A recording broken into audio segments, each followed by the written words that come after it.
আমরা একটি demo ATS সম্পর্কে জানবো এবং এটিএস কিভাবে কাজ করে ওই বিষয়ে আমরা জানবো।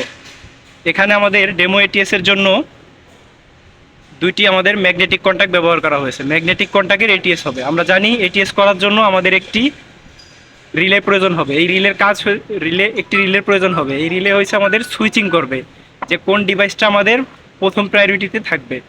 এবং অটোতে কাজ করার জন্য আমাদের এখানে সিগন্যালের জন্য দুইটি টাইমার ব্যবহার করা হয়েছে, একটি আরইবির জন্য, একটি জেনারেটরের জন্য। এখানে যদি আমরা দেখি আরইবির পার্টে আমাদের দুইটা ম্যানুয়াল পুশ সুইচ এবং দুইটা ইন্ডিকেটর ল্যাম্প। সেম জেনারেটরের পাশেও দুইটা পুশ সুইচ, দুইটা ইন্ডিকেটর ল্যাম্প। যেহেতু এটা একটি অটো ম্যানুয়াল এটিএস সুইচ করা হয়েছে, সেই ক্ষেত্রে আমাদের অটো ম্যানুয়ালের জন্য একটি সিলেক্টর সুইচ ব্যবহার করা হয়েছে, যেটি ক্যাম্প সিলেক্টর সুইচ। এখানে আমরা 3 পোর্টের ব্যবহার করেছি। এটি একটি অটো ম্যানুয়াল সুইচ।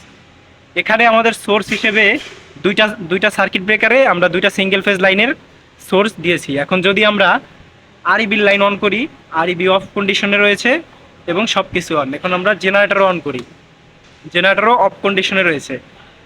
এখন যদি আমাদের এটিএসে প্রথমে আমরা এটিকে অটো মুডে যদি আমরা এটি রান করি, সেই ক্ষেত্রে অটোতে আমাদের প্রথমে প্রায়োরিটিতে আরইবি অ্যাক্টিভ হয়েছে। এখানে আমাদের আরইবি রিলে থেকে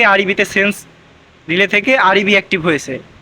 এর মাঝখানে সহায়ক হিসেবে আমাদের একটি টাইমার আছে। টাইমারে আমাদের 5 সেকেন্ড কাউন্ট হওয়ার পরে আরইবি অ্যাক্টিভ হয়েছে। এমত অবস্থায় যদি আমাদের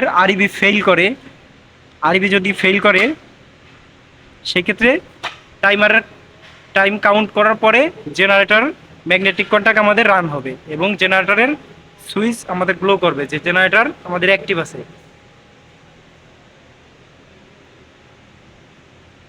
এখন যদি আরইবি আবার চলে আসে, সেম ক্ষেত্রে আমাদের জেনারেটরের ম্যাগনেটিক কন্ট্যাক্ট বন্ধ হবে এবং আরইবির ম্যাগনেটিক কন্ট্যাক্ট ক্লোজ হবে। এখন যদি আমরা অপারেশনটাকে যদি ম্যানুয়ালি অপারেট করতে যাই, যে ম্যানুয়ালি আমাদের এখন আরইবিও আছে, জেনারেটরও অ্যাক্টিভ আছে, এই অবস্থায় আমরা শুধু জেনারেটর থেকে ব্যাকআপ নেব, আরইবির লাইন আমাদের অফ থাকবে। সেই ক্ষেত্রে আমরা ম্যানুয়াল পুশ থেকে কাজ করব। তখন আমাদের ক্যাম্প সুইচ অবশ্যই প্রথমে ম্যানুয়াল মোডে সিলেক্ট করে নিতে হবে। অফ ম্যানুয়াল কন্ডিশনে যাওয়ার পরে আমাদের দোনোটা সার্কিট অফ থাকবে এবং দোনোটায় আমাদের যখন পাওয়ার আছে, আরইবিও পাওয়ার আছে, জেনারেটরও পাওয়ার আছে। এই অবস্থায় আমাদের ইন্টারলক হচ্ছে, যে কোনো একটা প্রথমে রান হবে। যদি আমরা আরইবি রান করি, সেক্ষেত্রে আরইবি রান হবে, জেনারেটর রান করলে জেনারেটর রান হবে। তাহলে আমরা প্রথমে আরইবি রান করি, আরইবি আমাদের অ্যাক্টিভ। এই অবস্থায় আমাদের সম্পূর্ণ লাইনের পাওয়ার আরইবি থেকে চলতেছে। এখন যদি আমরা জেনারেটর ক্লোজ করি, জেনারেটর ক্লোজ হবে না, কারণ এখানে আমাদের সার্কিটে ইন্টারলকিং সিস্টেম ব্যবহার করা হয়েছে।